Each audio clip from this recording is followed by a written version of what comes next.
the driving force for me, is making sure that families feel supported and respected, especially while their young people are in my care. My name is Jamila Parvin, and I live in Cambridge, and I have 4 kids. My all 3 kids, like one is in going to be graduate this May, and one in US Boston first year, and the other one is 11th grade.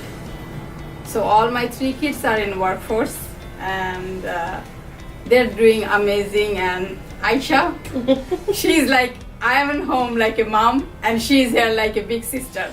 She's always support my 3 kids, and because of that, my first one, my daughter, she did really good, and my other son is in college. He did a good job too, and is being always supported. Like anytime they need her, even one time I remember 9 o'clock we call her because of something comes up with my son, and it was amazing to me. I have a goosebump. She answered the phone, and it was really amazing to me, and she helped him. I think you remember, right? Mm-hmm. That was Sakib. Yes. If something happened, and he just called you.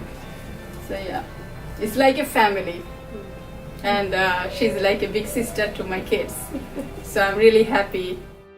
Building trust with families and being culturally proficient kind of runs hand in hand. I mean, again, families of all different diversities and backgrounds are coming. This is what Cambridge is all about. This is what makes up Cambridge, is different cultures and different backgrounds and socioeconomic statuses and etc. So I think the importance of being open to being culturally proficient is what's going to make you more of an effective youth worker. It's going to make you more trustworthy.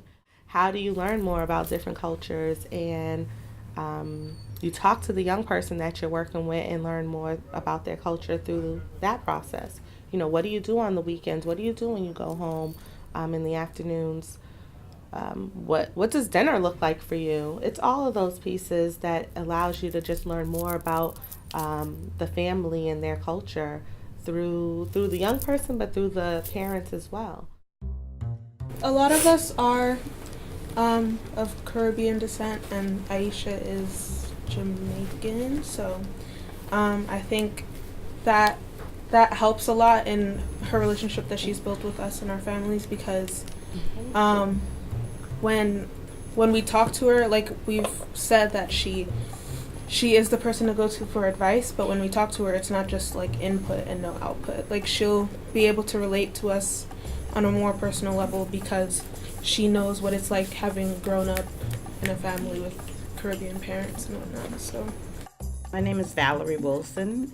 I am originally from Jamaica, West Indies, but been living in Cambridge for years. When I was a teenager, coming from Jamaica when I was 11, so I wasn't living in public housing, so so you just went through life like whatever your parents taught you, and then whatever you learned as you were going in school and through friends and everything, that's how you learned about life.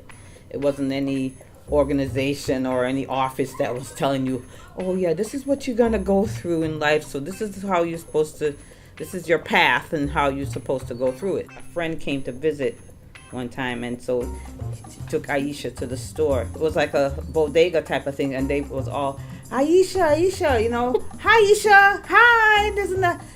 Because she was that person, she would always be talking to everybody. She let her presence be known from she was like 1 to 2 years old. My name is Luxy, and I'm Allison's mom. She is a student in the workforce program. Allison is also working at the CCTV Cambridge station, and whenever there's an event there, Ayesha is always there to support her. She supports her in everything that she does, and at work, school, everything. So she's been a great support and a great role model for Allison. So I really appreciate it. Thank you. I have had parents tell me, you know what, Ayesha, I just didn't like that approach. Or my young person came home and said this. And I'm like, oh, okay. And all I have to do is just adapt.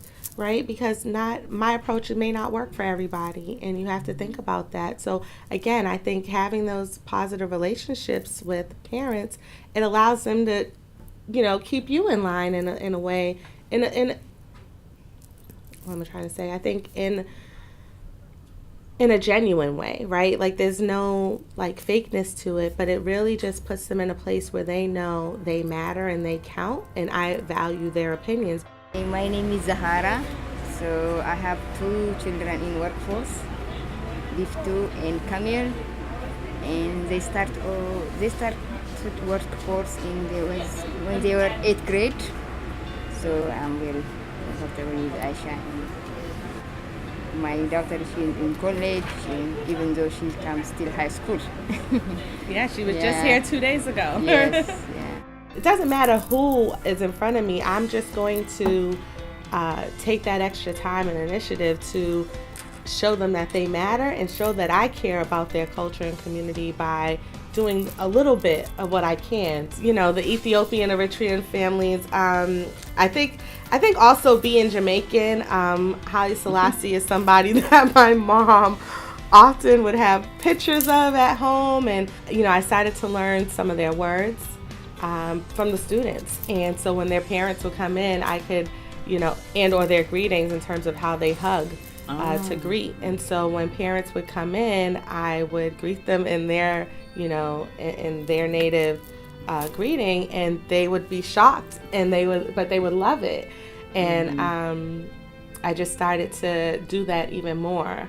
And when I would tell families that I know of, like Haile Selassie, and I would love to visit Ethiopia one day, I think that also draws on this great connection of, oh my God, wow, she's cultural. She knows a little bit more about the community, or she's interested in learning more. I think my journey and path is to continue to learn and continue to learn from my youth, continue to learn from their families, and know that to be a really effective youth worker, it's not taking anything for granted. And just that you ultimately just don't know it all. And even if you know about one culture, that doesn't mean the same for everybody within that culture, that it's going to look different as well. There's a passion here. It's not about, getting rich doing this kind of work. The richness actually comes from seeing your young people grow and be successful, seeing families that come and want to call you and feel open to walk through the door and, give you a hug and embrace you. That's where the richness comes in, and that's what drives me